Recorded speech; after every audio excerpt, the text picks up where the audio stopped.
what's the vision for the public company? What's my vision for the public company? Yeah, what's the vision for the you're the CEO, right? I am. I'm the Yeah. I am also the founder of the Okay. public company.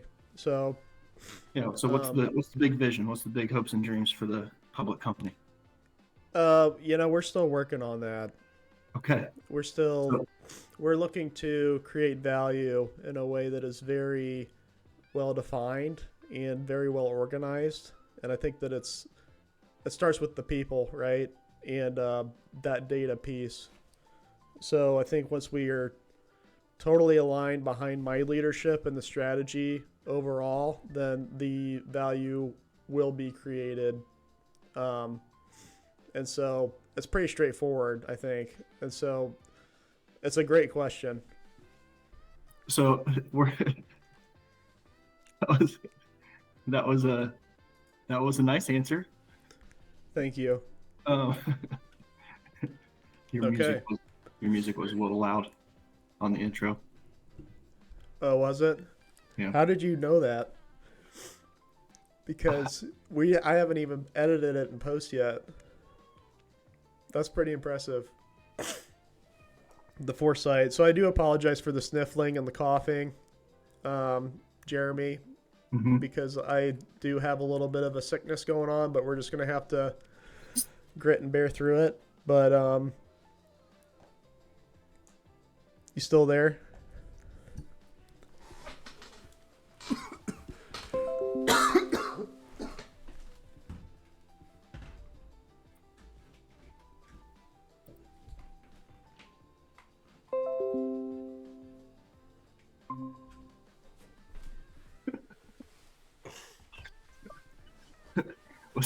Was that me? Oh shoot. So I think we already ran into some technical difficulties.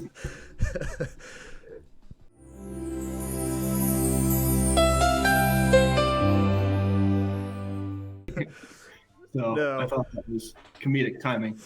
Every time I've done this, that's happened. So I Okay. should probably do something to change it. The but no, today we have Jeremy Enneking from Entrywork Accounting. Yep. It's a part of our inspiration series. Jeremy and I go back a long ways.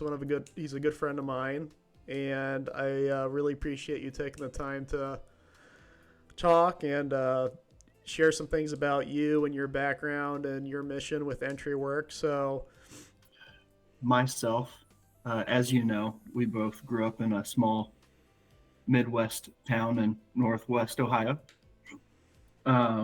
I moved to Indiana to go to Butler as a result of the 2010 Final Four. So that's that was right. fun. Yep, it was Michigan State, Villanova, Butler, and Duke. Duke was immediately crossed off that list, but the other three were, some good collegiate contenders. Villanova, my mom's from Philadelphia originally, so Villanova's in Philadelphia and was actually one of the, if not the first college visit that I made. Michigan State, not too far. Wasn't thrilled about how I would look in green, even though, looking at it today, doesn't look too bad. You would look nice in green. I mean, you look nice in most colors, Jeremy. Oh, thanks. And so then there was that that last school on the list, which is Butler, and had no idea where that was. But doing a little digging, got on the bandwagon pretty hard. So fast forward through my Butler years, graduated with a degree in finance and entrepreneurship. Really wanted to buy and sell businesses, wanted to be involved with venture capital. Venture capital was hot when we were coming out of school. Was a little intimidated on the competitiveness on what it would take to get a job in VC or in private equity. Being intimidated on, I don't have the University of Chicago or IU Bloomington, the Kelley School of Business credentials behind me. Wasn't sure if I was going to be able to to land the top VC gig. And I mean, hindsight being 2020, I wasn't really all that interested in moving to one of the coastal cities. So So that industry, was that like that was like the flavor of the week back then? Like that was kind of the hot thing a lot of people were doing, and that was my flavor. that was your flavor. And That was like my flavor. because I didn't realize that. So there's like with venture capitalism, there's a kind of schools that are notorious for having like the network established for if you're going to be doing something like that. Yeah. So I mean, the first one that comes to mind is Stanford.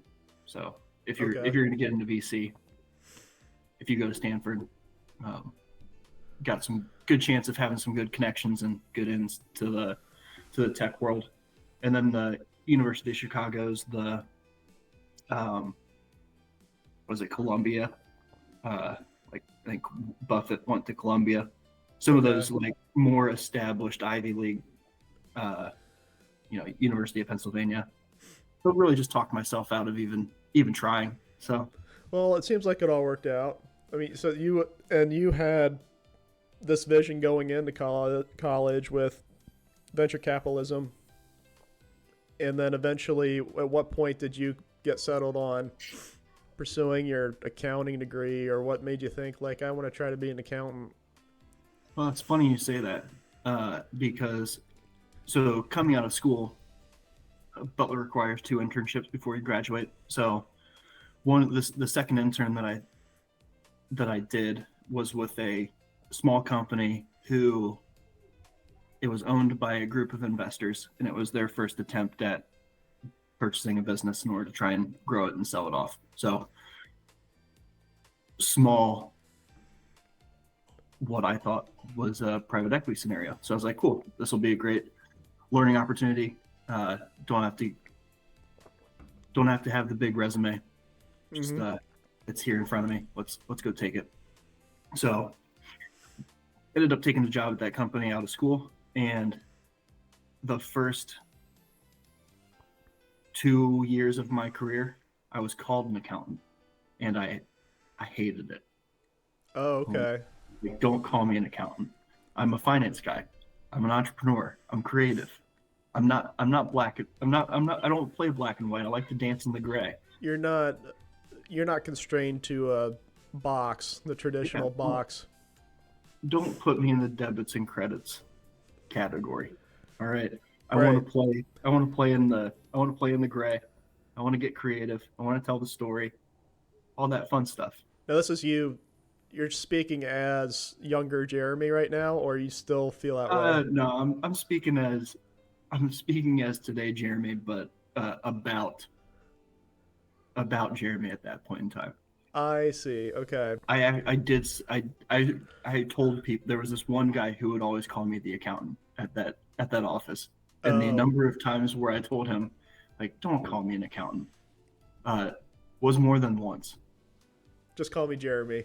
Just call me Jeremy. Thank you. Yep, exactly.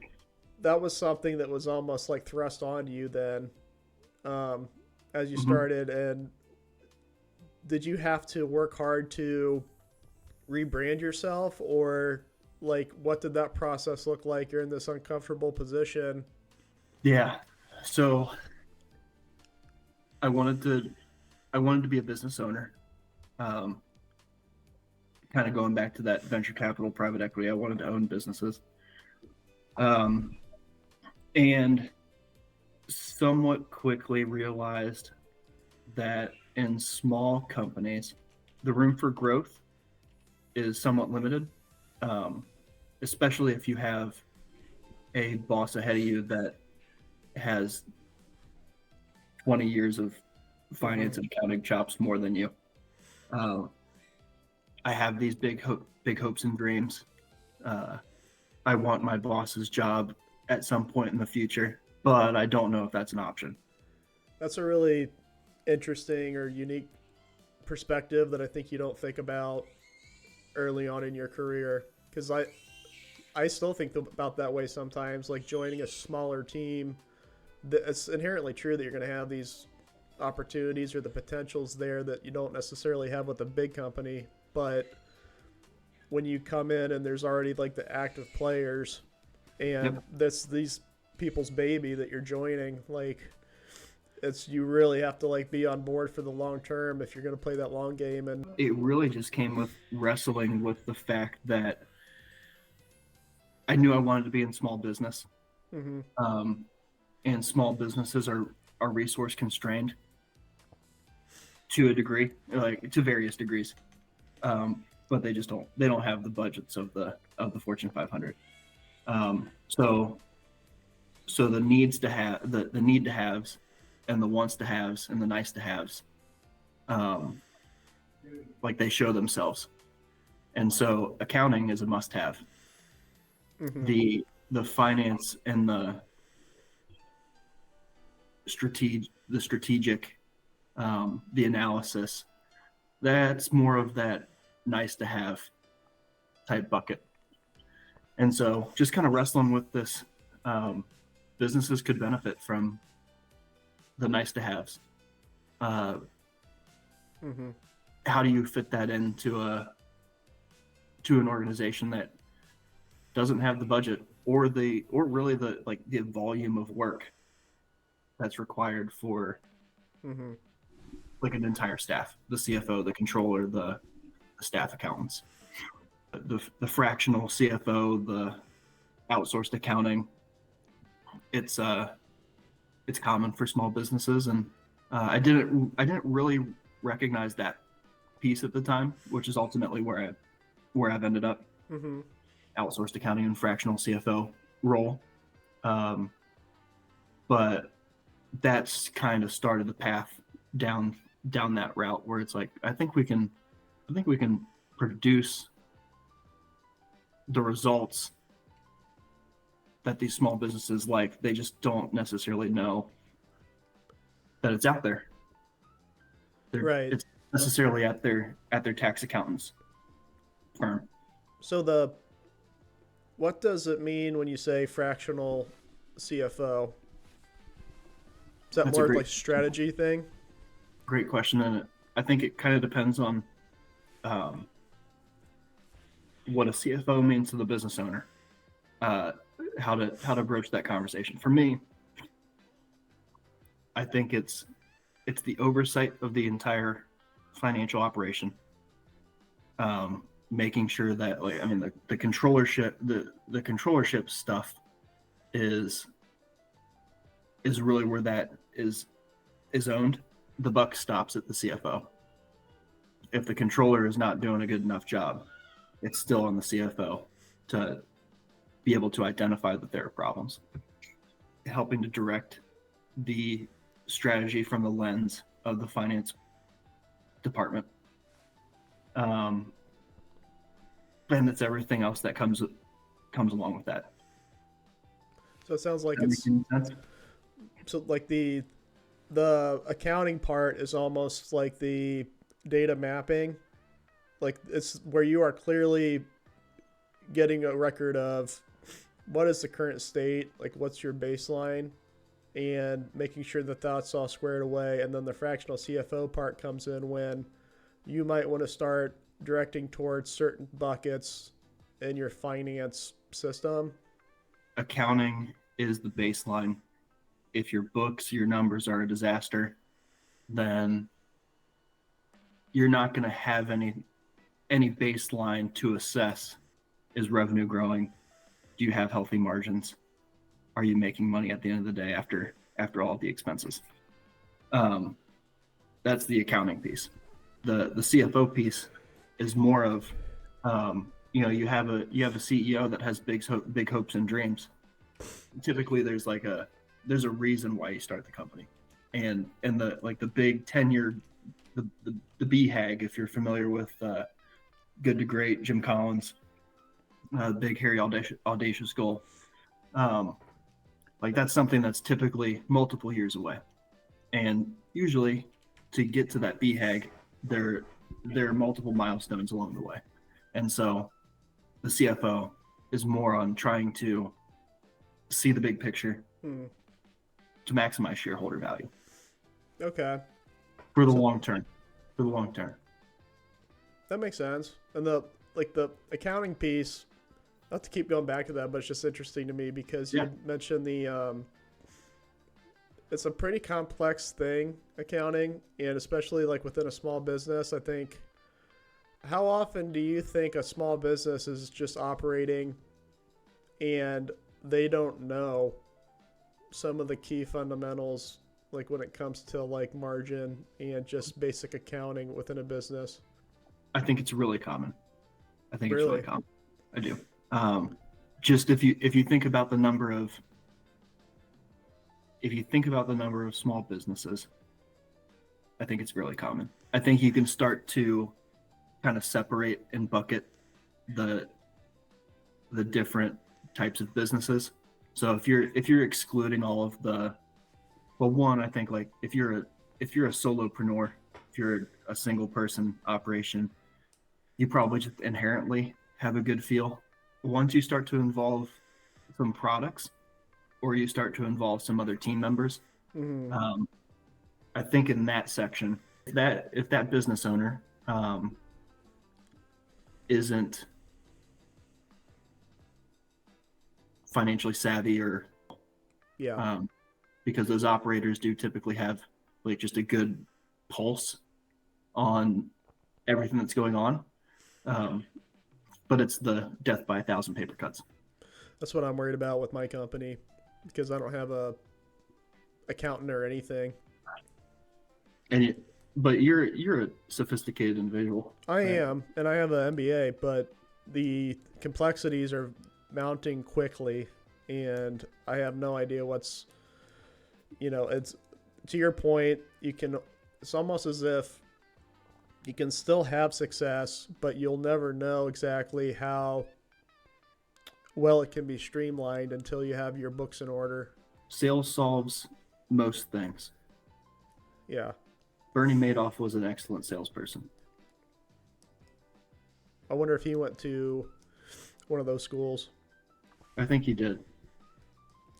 So, Jeremy, the you start out working within a small company, you come out of school, you're already thinking about wanting to own like your own mission or within like being a part of a smaller team. Yeah, I wanted to build an empire, you could Yes. say. Two, you see a lot of the opposite where people come out of undergrad and they're just looking to coast for a little while and like not so much even think too critically about their career or what they want to do long term. But it seems like from early on, you were really in tune with that type of thinking. Where did that start for you, do you think? Was that something like that you'd even been like mindful of in high school, or was it something that you kind of really started feeling strongly about throughout college, or when did that start? I don't know. So we started digging right into the work stuff. We didn't really touch on our relationship. So I mean, we've known each other since at least elementary school. Yeah. Um, and so kind of you've seen how my screwed up brain operates. So was it operating like this in high school? Was I thinking about this in high school, or would you say it started in college? With high school, I don't really remember talking about anything. Yeah. So, like I do think though of all within my social circle and people I know, you were an outlier in a sense, and that you did have a pretty defined vision for what you wanted. What's your goal in 5 years? Was something that you would at least have thought about it and given a good answer, like in that similar stage of life, like right after undergraduate school. So Yeah. that's from my perspective. It seemed like maybe like those college years were pretty transformative for you in that way. I think it started to hit in college. But as I reflect, I give a lot of credit to the I don't know, the way I think about work, to the job that I had in high school, working at the funeral home. Mm-hmm. Um, Being exposed, I think you could almost call it a trauma. Being exposed to death so regularly at that age, just really put into perspective life is short, and Interesting. I always wanted to. I wanted to make an impact. Very motivated to do something bigger than myself. Mm-hmm. Tomorrow's not guaranteed. It was something that just has stuck with me Interesting. for better or worse. I will say that you've had a more strategic or just intentional vision about future for a long time. You've spent a lot of time growing and thinking, kind of getting to this point. So, what point did you decide? Was there like a certain moment or an inflection point where you decided, okay, I'm going to go out and start my own venture with my own accounting firm? Yeah. Um, there was an inflection point. It was 2.5 years or so into my career. Uh, when we were in undergraduate, uh, I had a creativity and innovation class at Butler, and it was around the same time that Detroit was going through its bankruptcy, and so we did a case study around Detroit's bankruptcy, um, and the objective was to like empathize with these people in a city that's in complete disarray and uh, needs to rebound. So like what opportunities exist there? That idea of Detroit was this hub of entrepreneurship. Uh, the car came out of Detroit, like Mm-hmm. the mass-produced car. Um, for that type of environment to turn into the blight that it was at that point in time, Mm-hmm. and ultimately going into bankruptcy. It was like, here's this shot. I've kind of reached the ceiling at this. I was feeling as though I was reaching the ceiling at the place that I had worked at. So it was kind of time to try to figure out what was next. Mm-hmm. And so at that point in time, it's like, all right, I have this vision for an accounting firm. I'm gonna move to Michigan. I'm gonna do that. It's really hard to start a business. It's even harder to start a business without a network, and it's a lot of stress to have a mortgage and rent and have all of the and no job, and have a bunch of cash flying out the door. Long story short, was not able to get a business off the ground at that point in time. But that's really where that I have to I have to I have to figure out how to um, build a business around this idea. To move back to Indianapolis area, and got a job with a guy who was a couple years into launching his firm, um, and so saw that as a good opportunity to be a part of something from the ground floor and have the potential to build something together. Um, and was with them for 6 years, learned a lot, the why behind the business, Mm-hmm. that we weren't aligned on. So I struggled a lot with kind of where I fit expectations versus reality the first couple years after school. And so I'm really interested in that season of life after school, whether it's high school or college. And so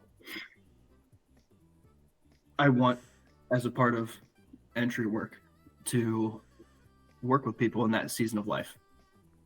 Just a lot of wrestling with, I really feel like I have to go in this direction, and here we are. A lot of people can relate with that. I can relate with that. Like coming out of undergrad, feeling like there's a lot of stuff that I'm dealing with that I wasn't prepared for, that isn't meeting the expectations that I had for myself, and I'm feeling kind of blindsided about things. And I think, being on the other side of it, it's interesting because the unfortunate thing is that I think that tension is going to exist for a long while.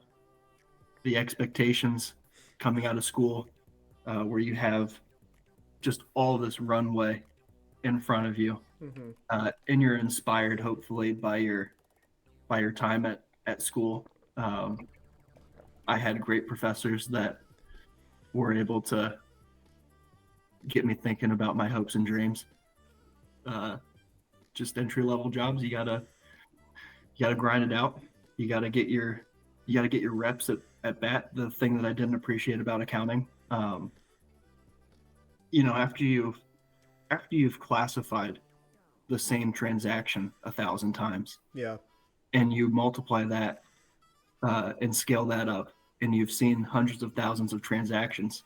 Uh, when you see this messy disaster set of financial statements from this small business that needs help, it's like, oh, okay, I know how to do that. It's second nature. And I do think you only get that by slogging through Yeah. the There's no mud. quick and easy like cheat course for that. You just have the calluses and the scars to prove that you could fix those kinds of problems. You have these experiences you go through that at the time you just can't see for like how is this going to at all lead to something Benefit me. productive later on? How is this beneficial for me and what I want to try to do? And now you're looking back and saying, well, I had to do that in order to just have almost take the whole accounting technical piece for granted, wanting to think about what are the like higher level like strategic things that are really going to separate me from the competition when Well, it's more fun. yeah, and it's It's glamorous more and fun. like it's like this is going to be able to really showcase my innovative mind and Yeah, yeah. Um, I want to hear from you, not yeah. accountant but Jeremy. I don't know how to give you accountant, so you're only going to be able to get me. So lucky for you. Okay, good. Um, I do need an accountant though. you need an accountant. Yes. Do you need audited financials? Are you public? You are public. Um, not technically public, but yeah, I would take the audited financials if you're offering. I can't. I'm not a CPA. Uh, Oh, so yeah, can't do the audits, unfortunately. You familiar with the Strengths Finder book? no. So Strengths Finder was a you familiar with Gallup? Yes. Gallup's The yes, polling. yeah, Gallup polling. So Gallup, I think acquired this book from the original author. Um, but in terms of their like workplace uh, productivity and how do you get the best out of your employees and such, um, the Strengths Finder is a book that helps employees identify what their work strengths are. So my top five don't really matter, but my number one strength is futuristic. So Hmm.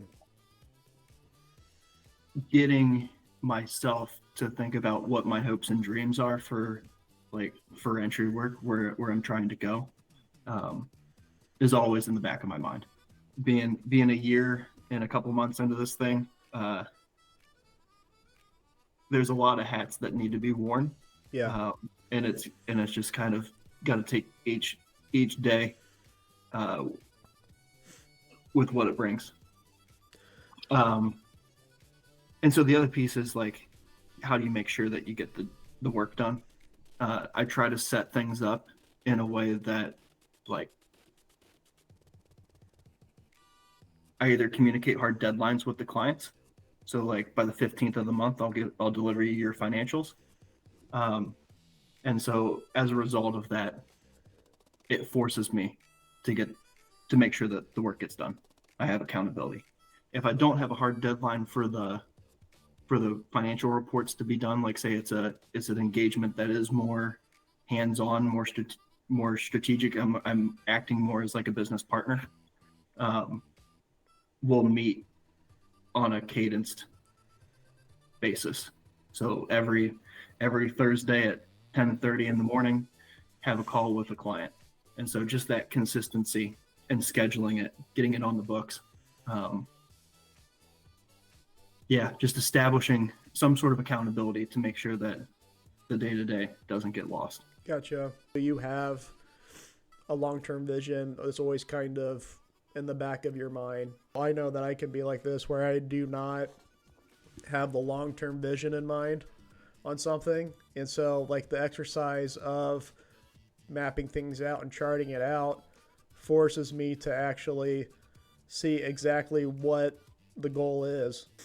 How much intentionality went into the branding with Entrywork? And is it something that you still are like, you see like refining or like continuing to grow? So initially it was very intentional. So I started, we left to move to Michigan, had to have been around 2018. Because March of 2018 is when I formed this business. Okay. And so Entrywork LLC was formed March of 2018. And I remember trying to come up with a name. I want to focus on these. I want to focus on these entry level jobs. Accounting's a lot of data entry. It's entry level work. We're going to work hard. We're going to do all these things. So, Entrywork, great. Fast forward to today. There is some uncertainty on whether that name is going to stick around for the long run. Okay. I think the initial ethos is still there, but it also feels a little restraining. So, actually, the past couple weekends, I've been asking my good friend. I use Gemini. Don't judge me. I know all about AI, Okay. but I've been to graduate school, so I have not. maybe tell the folks at home what AI is. It's this black box that tells you like what you're supposed to do with your life or something. Okay. Yeah, I mean, I think that's actually a very pertinent way to put it. I don't really know how it works because you do just type in things and ask it, and usually someone's over on the other side giving you a response. Yep. Must be a So lot like, of for manpower. example, I ask it like, hey, I'm feeling a little insecure about my brand name. What do you think?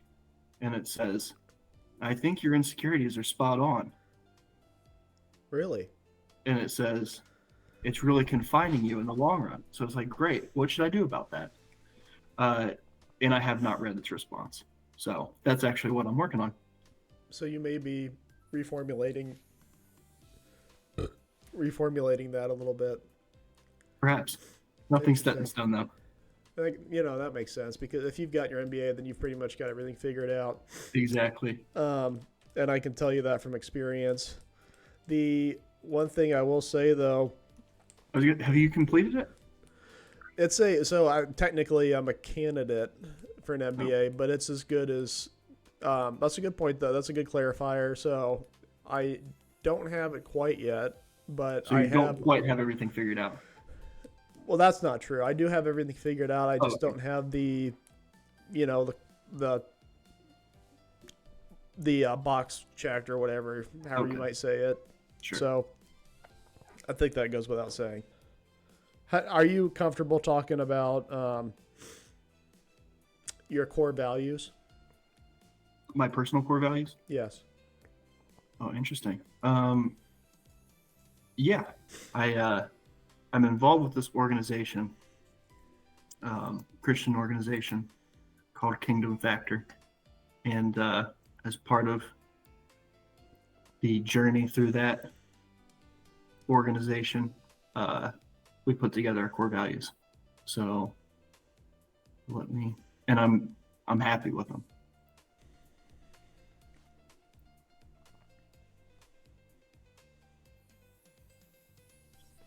Dependability. Be dependable. is one. Second is progress, make daily progress. The third is peace, embrace peace. Fourth is love others and myself. Sometimes I don't give myself the love that I need to. And fifth is stay in community, is community. Very nice.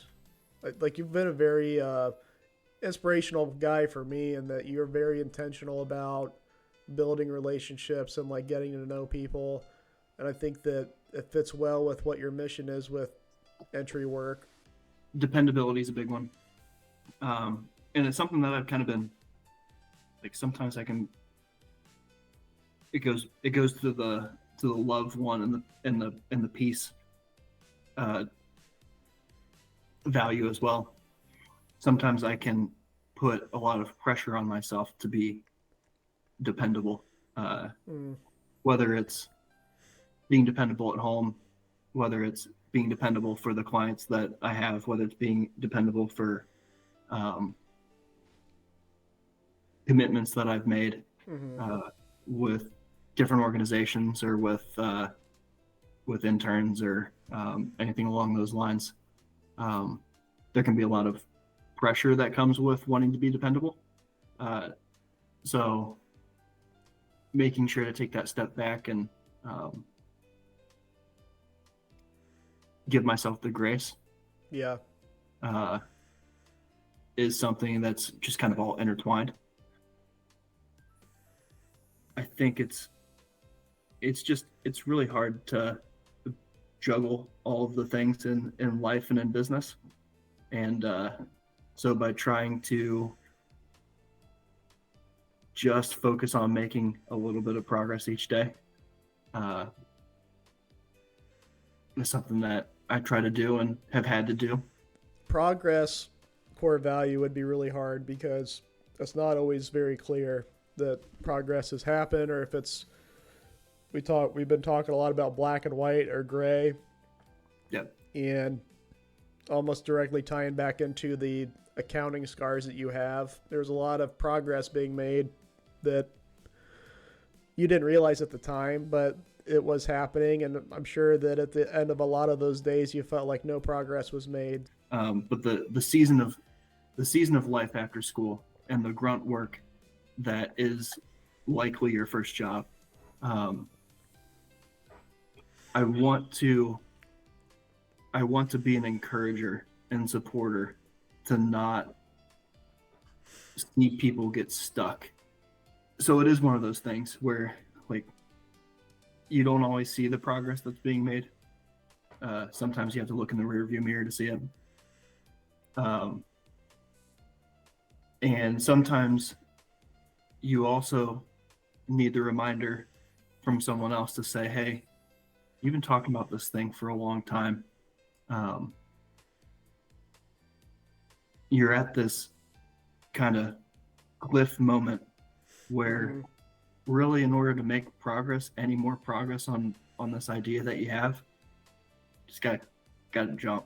When you're younger, coming out of undergrad, even coming out of high school, do you just see like a lot of this advice or the vision that you have now, like as you try to mentor and provide clear vision for somebody in the similar stage of life, as advice that you would have given yourself? So I can't give the vision to someone else. The vision has to come from them. I can try to get them thinking about their vision, and that is something that I try to do. Try to get people asking those why questions. But yeah, it's all stuff that either I've had told to me, because I've had a lot of great mentors and teachers in my life. So it's either things that I've been told or indirectly told, and didn't realize I was told it until looking in the rearview mirror. Yeah. Or in some cases, it's some stuff that I wish I would have had. Yeah. First boss out of school. just taught me things um, about myself, about accounting and finance and its role in business. Mm-hmm. Um, that I did not realize just how important and impactful it was at that time. I knew that it was a great relationship. I knew that I was learning enough. I knew that I was learning a lot. I didn't realize just how lucky I was to have that kind of leadership and mentorship coming out of school, especially working at a small company. Um, and then got a group of guys that I meet with on Thursdays who have been extremely patient with me when I've been in some pretty petty places, pretty frustrated places, and have heard me complain and moan and gripe, not take any action, not make any progress, and have slowly but surely helped me jump out of the nest or pushed me out of the nest or something. And Nice. I'm flapping my wings. We were just talking about this last Thursday. Yeah. I'm flapping my wings pretty hard. I don't know if I'm flying yet, but I'm out of the nest. Now's the time for the lightning round. Okay.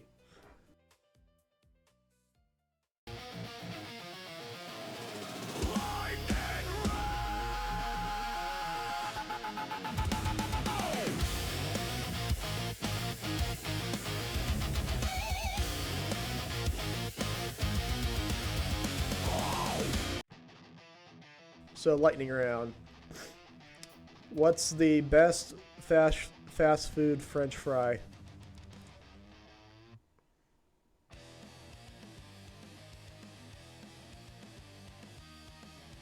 I have to answer this one way. And it's because my, longest standing friendship is tied to this. So it's McDonald's. Pet peeve. My biggest pet peeve? Yeah, I'll do it as a question. Pet peeve? Oh. What's my biggest pet peeve? I wish my wife was here so that she could help me out with this one. I thought you were saying like that's the answer. No. I would never say that on a recorded thing. Okay, well, I'll do two answers then. One for if it wasn't recorded, and then an answer for recorded answer. I'm trying to. I know there's a great pet peeve, but it is just. It's gone. That's a hard one actually, because I have the exact same experience. Whenever somebody asks me my pet peeve, I go, "Oh, I know I have so many," but on the spot, it's really hard to think of it. So I will. Maybe this will get the juices flowing. Mine is printers. Printers. Home printers piss me off beyond belief. I've never once had a straightforward, nice, convenient interaction with a home printer. This isn't the first one that came to mind, but pet peeve is when you put the toilet paper on the wrong way. Oh. Yeah. How do you do it? It Like, should. you don't use It the should hole? it should go over. It should not go under. Why is that? It's just. It's the way it should. It's the way it should be. Okay. There's also I think I like agree with you. food smacking, like when you're chewing loudly. That also gets me. Yeah, I hate that. Bad breath is also one that I like irrationally get annoyed if somebody has bad breath. I should not know your state of Dental breath. hygiene. Yeah. Yes. Okay. Yeah, that's about it. There's a long list of them, but none of them are coming to mind. So If you think sorry of to one, disappoint the audience. it's not disappointing. If you think of another one, aside from I think you'd said like the toilet paper and then potentially your wife, we can follow up on that. I did not say my wife. Don't put words in my mouth. I do have one request. Okay. I want to save it to the end, but I'm going to ask it now because I will probably forget about it. Put in the comments below what you think my firm name should be. That's what I want. I There want to you hear from go. the audience. Hear from What my yeah, associates. you know a little bit more about what I'm trying to do, what I'm about. Tell me tell me what the name of my firm should be. My number, because I will say the numbers financially They're are not not coming together. That's very you don't need to be an accountant to understand what's going on. And right. so Yeah. I really related to what you said earlier about the like there's a certain size of company Yep. that it really matters, and we're not quite there yet, but we'll get there. Yeah. And when you do, it can get out of hand quick. I hope so. Sorry to interrupt the lightning round. No, go ahead. That was it. I just interrupted the lightning round. Oh, okay. Next one. So this is still the lightning round. This question: what, Coke or Pepsi? Depends on the day. Really? But my default is Coke. But sometimes you're just in a mood for a Pepsi, you know? Sometimes it's like, I could use a little Pepsi right I, now. Not in the mood for a Coke. I've never once thought that about Pepsi. Okay. Destination, vacation, or staycation? Choose between the two. I don't know if I've done a good staycation before. So destination. Do you get into podcast, music, or audiobook more at this stage of life? Podcasts. I was starting to shift from podcast into music, but I've kind of shifted back to podcast again. So that's where I am. You have excellent music taste. I will say that is of everybody that I know, I've always thought you've had very nice. Whenever you make a music suggestion, I make sure I check it out. I was a pretty decent bass player, so Yeah, I feel like I have a good sense of like what rhythms are nice, and I have a good ear for the melodies and in particular the harmonies. I like a good harmony. I do too. I'm a sucker for a good harmony. Yeah. Okay. What podcast are you into? Podcasts. Theo Vaughn's a great one. Hmm. Dive pretty regularly into his. I like Rick Glassman's "Take Your Shoes Off." He's got kind of a nuanced brain that operates kind of similar to mine. Is he a comedian? He is a comedian. Okay. So Comedian, two comedians actor. so far. Yeah, and then the third one that I've been dabbling the most in, I would say, is Invest Like the Best. Patrick O'Shaughnessy. It's a business investment podcast, so he's got some good ones. He's been in I think he's starting to shift into kind of AI investing for like his personal like venture capital. Do you think AI is a good technology? I do. Do you this is AI related. Okay. Music. I want to know, like, who are you listening to right now? To be honest, I've been listening to a lot of worship music lately. Ah, spiritual. Yeah, just it is a wild roller coaster. Being an entrepreneur, being early in business, and there's just been a lot of kind of tension and keeping focused on prayer and the biggest of bigger things in life kind of helps me to not get too caught up in the highs and the lows.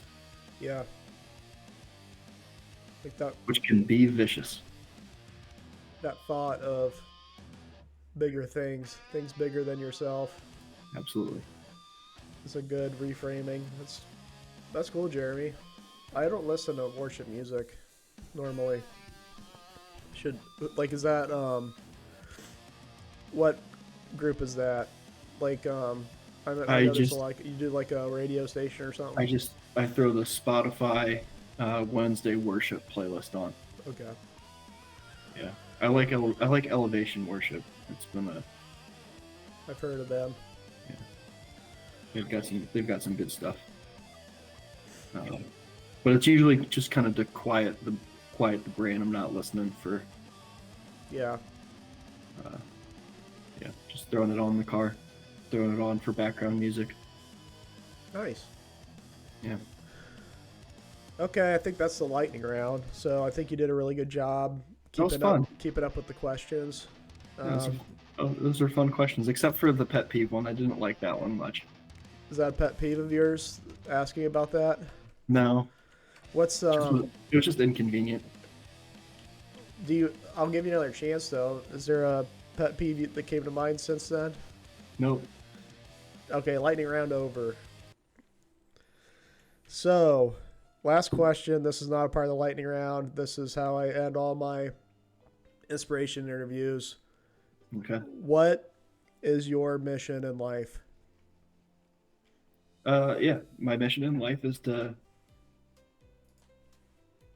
try to make sure that less people get stuck in their careers. Awesome. Yeah. Well, thanks, Jeremy. My bigger mission is to be a good person and to love others and to love myself. But Okay. But that's so which one are we settling on? The bigger one with like more nice words to it, or the one about careers? I think if you could just in post, if you could just like stick them together Okay. and make them flow better, that would be great. I'll see what my editor can do. Well, it's been fun. No, thank you, Jeremy. I really do appreciate you taking the time. We would like if we could get some comments, some conversation going on potential rebrand strategies or two. If you're potentially interested in collaborating further with Jeremy, that'd be a great place to do it. Also, please consider like and subscribe to this venture, this company. Looking for only the brightest minds to join and start really creating that value that we talked about earlier.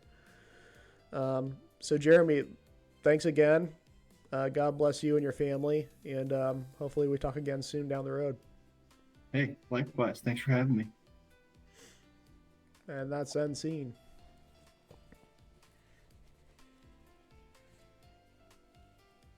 Hey, good work. Did you enjoy it? Yeah, I think we went a little long. No. Once I cut everything out, we'll be down to like 10 minutes.